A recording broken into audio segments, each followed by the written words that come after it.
ભૂધરજી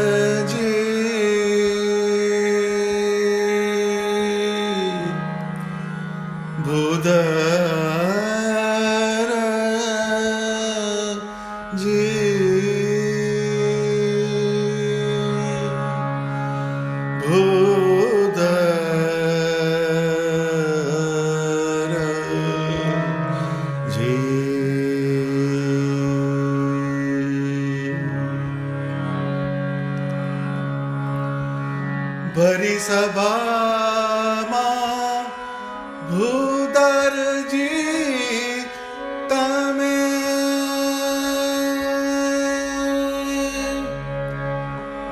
ભરી સભામાં ભૂધરજી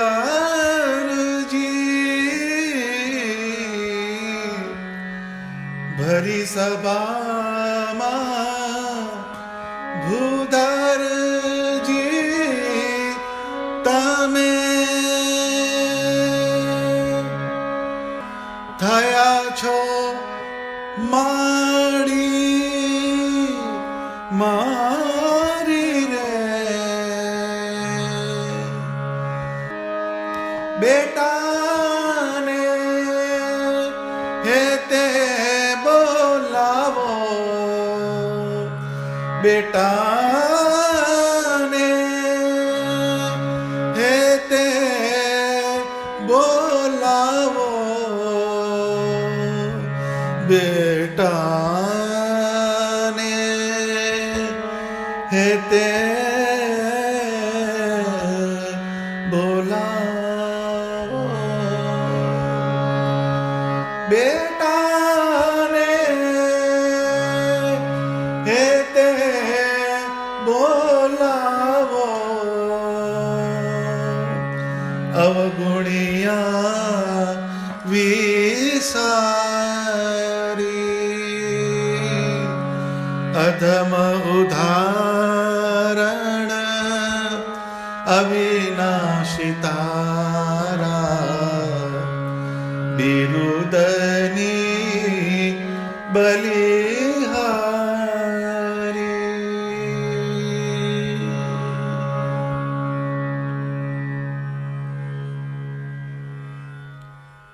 બ્રહ્માનંદ સ્વામીની કેવી ભાવદશા હશે, એમની કેવી મનોવ્યથા હશે, એ તો સ્વામીને અને શ્રીજી મહારાજને જ ખબર હોય.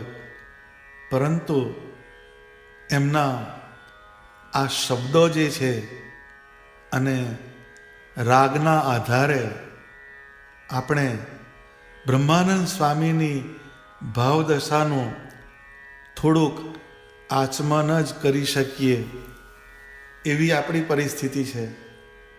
આપણા અંતરના તારને જણાવે એવું આ પદ છે. આ પદની અંદર ભાવથી વિભોર થઈને એમણે સ્વામિનારાયણ ભગવાનને વિનંતી કરી હશે એ આપણને એનો અણસાર આવે છે. બ્રહ્માનંદ સ્વામી એમના ભૂતકાળમાં સરકી જાય છે.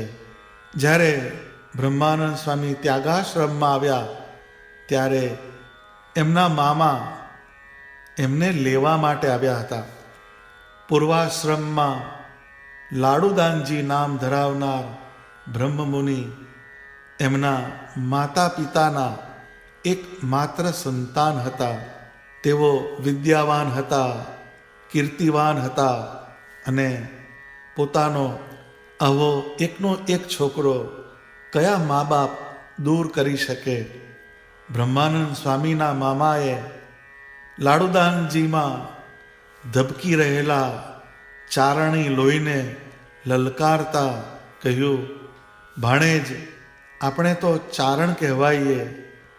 ચારણનો દીકરો કાં તો સમ્રાંગણમાં શોભે અથવા કાં તો એ રાજ દરબારમાં શોભે. યુદ્ધભૂમિમાં લલકારતો હોય એ ચારણનો દીકરો કહેવાય. તું હા કે એટલી જ વાર ગાયકવાડ રાજાના પરગણામાં એક રાજકન્યા સાથે તારો વિવાહ નક્કી કરી દો. આવું બ્રહ્માનંદ સ્વામીને લાડુદાનજીના મામાએ ગઢડામાં આવીને પ્રસ્તાવ કર્યો, પરંતુ હવે બ્રહ્મમુનિની ચેતનામાં સ્વામિનારાયણ ભગવાનનો વ્યાપ હતો. એમની નાડીઓમાં ચારણી લોહીના બદલે સ્વામિનારાયણ ભગવાનની ભક્તિ, ઉપાસના, વૈરાગ્ય ધબકી રહ્યા હતા. એમણે એમના મામાને જવાબ વાળ્યો કે મામા, રે સગપણ હરિવરનું સાચું, બીજું સર્વે ક્ષણ ભંગુર કાચું. હવે મેં સ્વામિનારાયણ ભગવાન સાથે સગપણ કર્યું છે. આ જગતમાં એમના સિવાય બધું મિથ્યા છે. આખી સભા સ્તબ્ધ બનીને આ દ્રશ્યને જોઈ રહી. ભાણાને મનાવવા માટે આવેલ મામા નિરાશ અને લાચાર બની ઊભા રહી ગયા. ત્યાં સ્વામિનારાયણ ભગવાને એમના મામાને કહ્યું, આજથી લાડુદાનજીના મા અને બાપ બંને અમે છીએ. આમ કહી અતિ વાલભરી દ્રષ્ટિથી શ્રીજી મહારાજે લાડુદાનજી તરફ જોયું.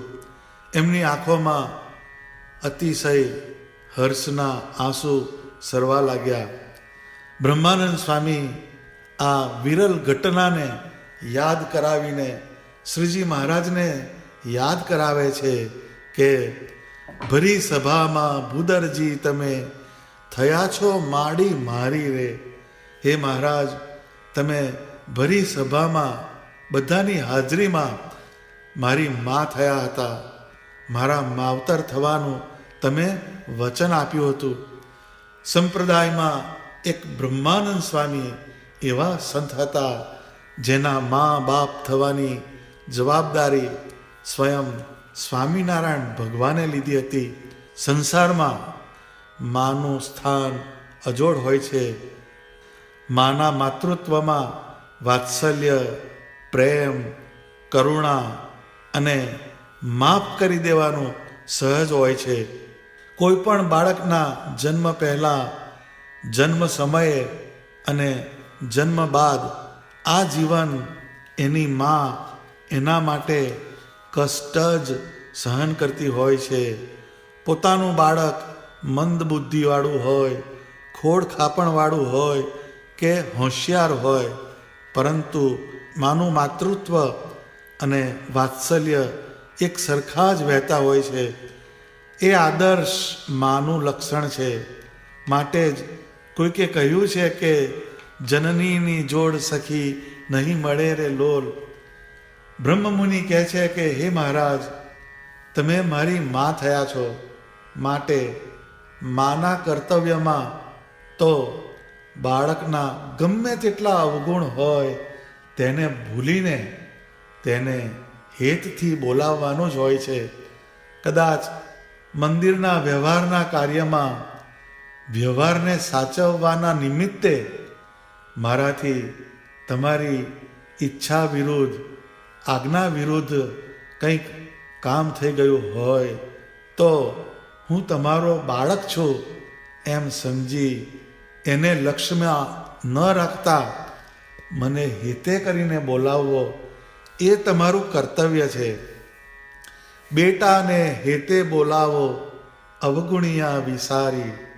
હે મહારાજ, મારા ગમે તેટલા અવગુણ હોય પણ તેને વિસારીને મને તમારી મૂર્તિનું હેત આપો. બ્રહ્મમુનિ એક બાળક બનીને એની માતા તુલ્ય સ્વામિનારાયણ ભગવાન પાસે હેતની પ્રાર્થના કરે છે. માના લાડ દુલાર છોડવા બહુ જ મુશ્કેલ હોય છે. સંતોએ એમના મા બાપનો ત્યાગ કર્યો હતો અને સ્વામિનારાયણ ભગવાનનું શરણ સ્વીકાર્યું હતું અને સત્સંગની સેવામાં સંતો અવિરત વિચર્યા છે. પરંતુ શ્રીજી મહારાજ સંતોને પંક્તિમાં હેત કરીને પીરસતા, બ્રહ્મમુનિને માથે માલપુઆ મૂકે અને એના પર દૂધપાકની ધાર કરે અને એ ખોબે ખોબે સ્વામી પીતા. આવો માનો પ્યાર ક્યાંથી મળે? વળી સંતો સાથે શ્રીજી મહારાજ રાસ રમતા, રંગોત્સવ ઉજવતા, તેમજ અન્ય ઉત્સવોમાં સંતોને શ્રીજી મહારાજ માનો પ્રેમ આપતા. પરંતુ આ પ્રેમ એટલે નિર્ગુણ પ્રેમ. પેલા દેહના મા બાપનો પ્રેમ ભવના બંધનમાં બાંધે, જ્યારે આ પ્રેમ તો અક્ષરધામનું દિવ્ય સુખ આપનારો પ્રેમ હતો. સંતો સત્સંગના પ્રચાર અર્થે વિચરણ કરતા હોય ત્યારે જો એમને માર્ગમાં ખાવાનું ન મળે, એવી સમસ્યા આવે, તો શ્રીજી મહારાજ અંતર્યામી રૂપે તે જાણીને સંતો જ્યાં હોય ત્યાં મૂર્તિમાન બ્રાહ્મણ વેશે પ્રગટ થતા અને સંતોને ખીચડી, દૂધ, ઘી જમાડતા અને તેમને તૃપ્ત કરી ત્યાંથી અદૃશ્ય થઈ જતા. પરંતુ એમાં શ્રીજી મહારાજનો માતુલ્ય વાત્સલ્ય પ્રેમ હતો. અને જેની વાત બ્રહ્મમુનિ અહીં કરે છે, એ સંતોને માતુલ્ય વાત્સલ્ય જે સ્વામીને આપેલું એ પણ સ્વામી યાદ કરે છે. અને પોતાના જીવનની અંદર પણ શ્રીજી મહારાજે આવા અનેક પ્રકારના હિતના પ્રસંગો એમણે જે અનુભવેલા એ સ્વામીને યાદ છે. એને સંભાળતા સ્વામી અહીંયા કહે છે કે ભરી સભામાં ભૂદરજી તમે થયા છો માડી મારી રે, બેટાને હેતે બોલાવો અવગુણ્યા વિસારી રે. એટલે મહારાજ મારા ગમે તેટલા અવગુણ હોય, પરંતુ એની સામે ન જોશો અને મને હેતથી બોલાવો. આવી આખી વાત સ્વામી શ્રીજી મહારાજ સન્મુખ કરે છે. સ્વામી આગળ લખે છે,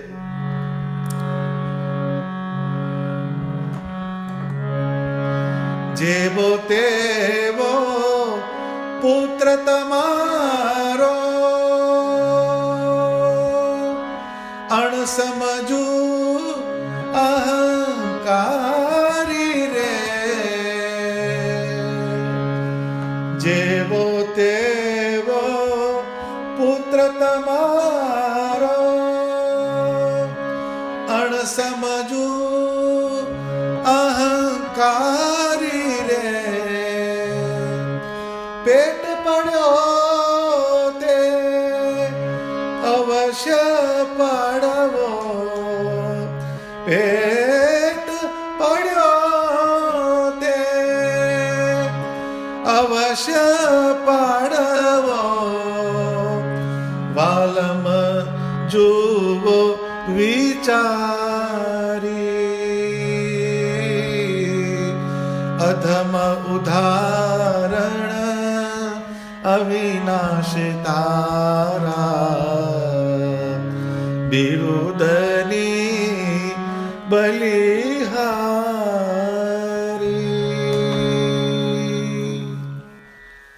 આગળની પંક્તિમાં બ્રહ્મમુનિએ શ્રીજી મહારાજને એક માનો રોલ યાદ કરાવ્યો.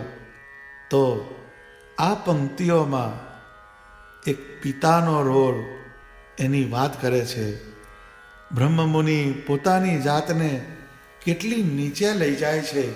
કહે છે, જેવો તેવો પુત્ર તમારો અણસમજુ અહંકારી રે. પોતાના યોગમાં આવનાર જીવનું કલ્યાણ કરી શકે, એને શ્રેષ્ઠ જીવન જીવતો કરી શકે એવી પ્રતિભા, એવું સામર્થ્ય ધરાવનાર બ્રહ્મમુનિ પોતાને જેવો તેવો આવા શબ્દથી સંબોધે છે. સત્સંગમાં થોડા ગુણ આવે એટલે ઘણાને ગંડવા ચાલુ થઈ જાય, મનાવા પૂજાવાનું, પોતાની કીર્તિ ફેલાવવાનું, ભગવાને કોઈ જીવનું કામ કર્યું હોય તેને પોતાની સામર્થ્યમાં જોડી દેવાનું. આવી ઘણી બધી બાબતો બનતી હોય છે. પરંતુ એ જીભે કરીને આકાશને ચાટવા જેવી બાબત છે. એમાં કાંઈ જ પ્રાપ્તિ થતી નથી. જેમ કૂતરું હોય એ એકાંત જગ્યામાં જાય અને ત્યાં હાડકું હોય એને લઈને ચાવે, એટલે એ હાડકાની તીક્ષ્ણ ધારો જે હોય એ એના મોઢામાં વાગે અને એના પેઢાની અંદર એ છોલાય. એના કારણે એને અંદર લોહી નીકળે અને એ લોહીને ચૂસીને એની અંદર એ આનંદ માણતો હોય છે. પરંતુ એને ખબર નથી કે એ એનું જ લોહી ચાટે છે. તો માનનો સ્વાદ આવો છે. પોતાની ખુવારી તરફ લઈ જાય એનો પણ ખ્યાલ નથી રહેતો. સ્વામી આટલેથી નથી અટકતા. પોતાને અણસમજુ, અહંકારી આ બે બીજા વિશેષણો આપે છે.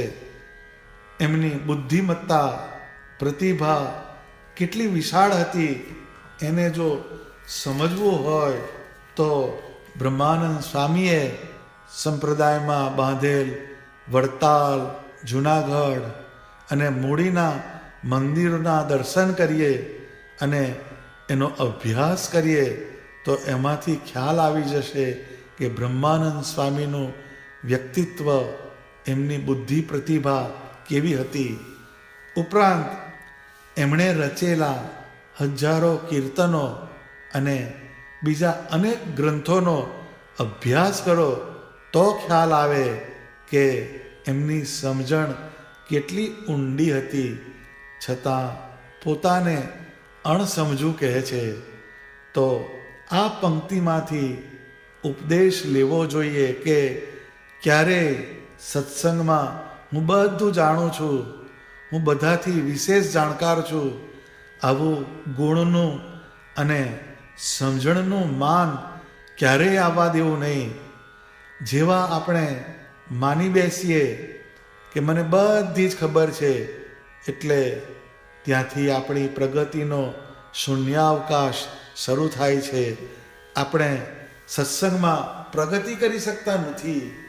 માટે સત્સંગમાં નાનામાં નાના હરિભક્તો હોય તેમની પાસેથી પણ કંઈક શીખવાનું છે. આ જગતમાં કોઈ એવું નથી જેને બધું જ આવડે છે અને કોઈ એવું નથી જેને કંઈ જ નથી આવડતું. પાત્રની તારતમ્યતાએ કરીને ભગવાનનો જે તે જીવમાં અંતર્યામી રૂપે પ્રવેશ થાય છે. ત્યારે જીવમાં બળ આવે છે, ગુણ આવે છે. માટે સત્સંગમાં આપણે જઈએ ત્યારે મનમાં એક દ્રઢતાની ગાંઠ મારવી કે આ સર્વે સંત હરિભક્તો શ્રેષ્ઠ સમજણ ધરાવે છે અને હું અણસમજુ છું. આવી સમજણથી સત્સંગમાં રહીને સમાગમ કરીએ તો શ્રેષ્ઠ સમજણ ધરાવનાર સંત હરિભક્તોનો રાજીપો આપણા ઉપર થાય અને આપણી કોઈ અણસમજણ હોય તો તે દૂર થાય અને આપણી સમજણમાં વધારો થાય. સ્વામી પોતાના માટે બીજું વિશેષણ અહંકારીનું વાપરે છે. પોતાને અહંકારી કહીને સ્વામી શ્રીજી મહારાજને પ્રાર્થના કરે છે કે હે મહારાજ, સત્સંગમાં તમારી કૃપાથી તમારા મંદિરો બાંધવાની સેવા કરી, અનેક શાસ્ત્રોની રચના કરી, તમારા ગુણ અને લીલાના કીર્તનો રચ્યા, સત્સંગમાં ગામડે ગામડે વિચરણ કરીને સત્સંગીઓને સમાસ કરાવ્યો. આવા અનેકવિધ કાર્યોમાં મને ક્યાંય સૂક્ષ્મ અહંકાર આવી ગયો હોય તો તમે એને ગણતા નહીં. બ્રહ્માનંદ સ્વામી સત્સંગમાં માન રહિત, અહંકાર રહિત વર્ત્યા હતા. એ એમના પદોનો અભ્યાસ કરીએ તો જ ખ્યાલ આવે.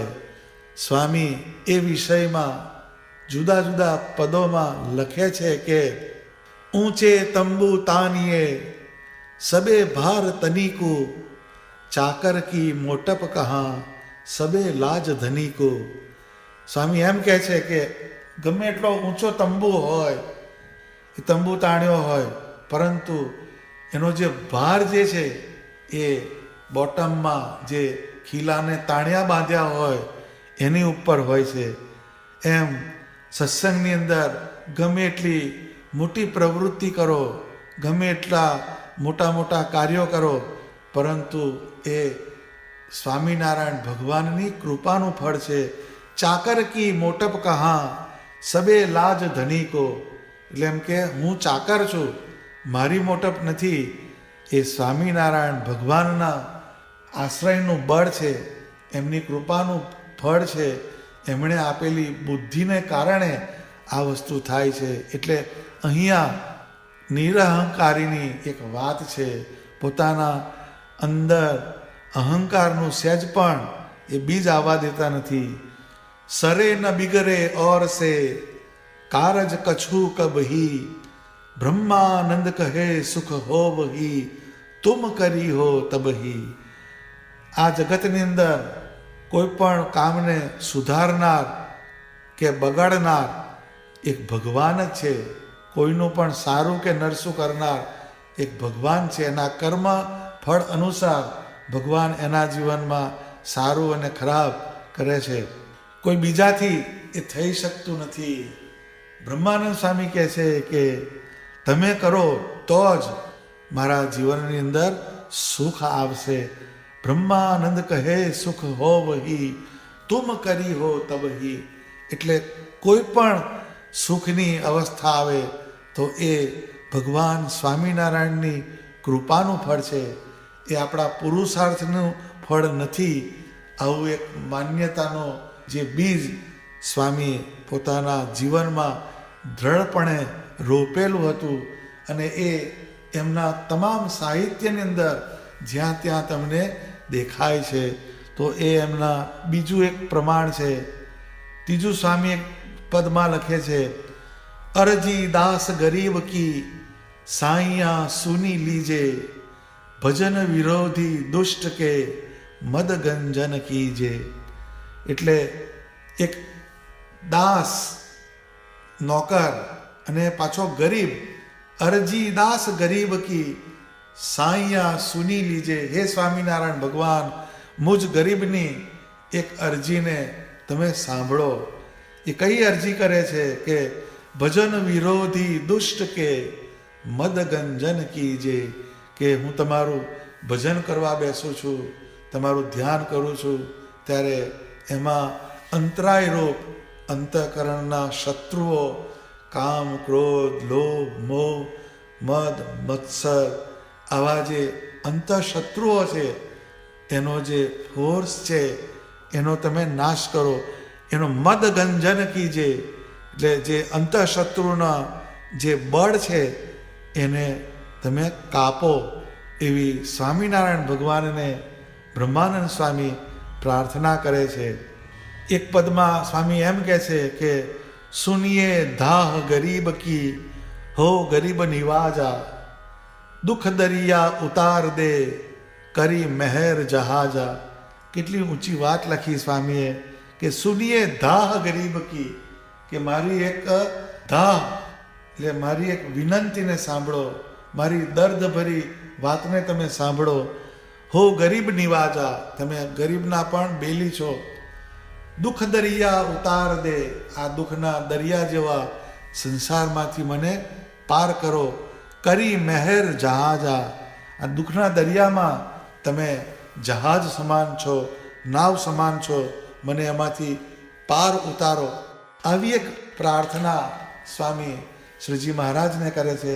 તો આવા તો અનેક પદો સ્વામીએ રચ્યા છે કે જેમાં પોતે એકદમ નિર્માની દાસપણે એની વાત કરે છે. જેના અત્યારે રેફરન્સ આપીએ તો એ ઘણું બધું લંબાણપૂર્વક થઈ જાય, પરંતુ એનો સાર કયો એ કહે છે સ્વામી કે જેવો તેવો પુત્ર તમારો અણસમજુ અહંકારી રે.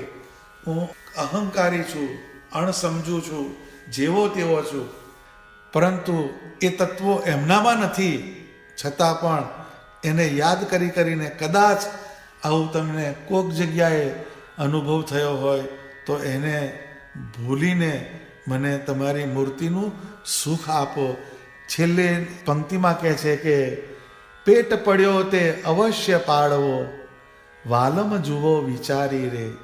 પેટ પડ્યો એટલે સંપ્રદાયમાં આટલું કામ કરવા છતાં, આટલી પ્રવૃત્તિ કરવા છતાં બ્રહ્માનંદ સ્વામી કહે છે, હે ભગવાન, હું તમને માથે પડ્યો છું.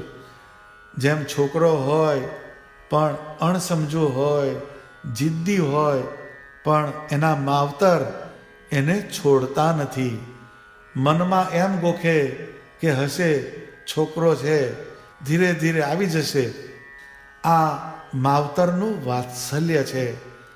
તો સ્વામી કહે છે કે વાલમ જુઓ વિચારી. કીર્તનની દરેક પંક્તિમાં શ્રીજી મહારાજને એમની ફરજનું અનુસંધાન સ્વામી કરાવે છે. હું જેવો હોઉં તેવો, પણ મને તમારા ચરણમાં રાખજો, મને દૂર ના કરશો. માટે આ પંક્તિમાંથી આપણે શું સમજવાનું?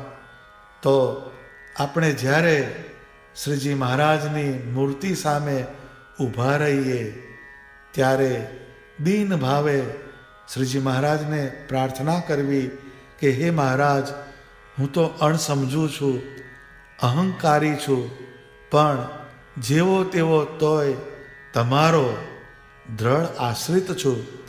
મારું મન, મારી બુદ્ધિ તમારી મૂર્તિ અને તમારા સત્સંગમાંથી દૂર ન થાય એવી મારા પર કૃપા કરજો. હું તમારા શરણે આવ્યો છું, મને સત્સંગના સુખથી દૂર ના કરશો. આવી પ્રાર્થના કરવી. તો બ્રહ્માનંદ સ્વામીના આ પદની અંદર જુદી જુદી માર્મિક વાતો આપણને શીખવા મળે છે. તો પહેલી લાઈનમાં આપણે સમજ્યા કે ભરી સભામાં ભૂદરજી તમે થયા છો માડી મારી રે, બેટાને હેતે બોલાવો અવગુણ્યા વિસારી રે. એ બ્રહ્માનંદ સ્વામી પોતાની વાત કરે છે, પરંતુ આપણે સ્વામિનારાયણ ભગવાનને પ્રાર્થના કરવાની કે હે મહારાજ, મારા ગમે એવા અવગુણ હોય, પરંતુ એના તરફ તમે જોશો નહીં.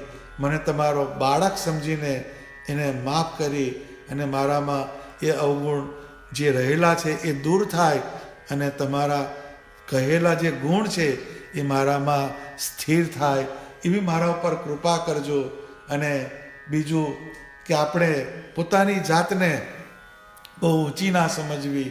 જેવો તેવો પુત્ર તમારો, અણસમજુ અહંકારી રે. એટલે આપણે બહુ શ્રેષ્ઠ છીએ, આપણામાં બહુ સમજણ ભરેલી છે, એવી રીતના હવે આપણે કોઈ દિવસ સત્સંગમાં દાવો કરવો નહીં અને નિત્ય પ્રત્યે અહંકારથી દૂર રહેવું અને સ્વામિનારાયણ ભગવાનને પ્રાર્થના કરવી કે હે મહારાજ, મારામાં કોઈ દિવસ અહંકાર ન પેસે એવી મારા પર કૃપા કરજો. તો આ બે પંક્તિઓમાં બ્રહ્માનંદ સ્વામીની પોતાની એક આંતર મનની જે લાગણી હતી એને એમણે આ પંક્તિઓમાં ઠાલવેલી છે. પરંતુ એનું મર્મ જુદો છે, એ આપણને જુદો ઉપદેશ આપી જાય છે, જેને આપણે સમજ્યા. હવે પછીનું જે પદ જે છે, એની પછીની જે પંક્તિઓ છે, એને આપણે આવતી સભામાં સમજવાનો પ્રયત્ન કરીશું. સહજાનંદ સ્વામી મહારાજની જય.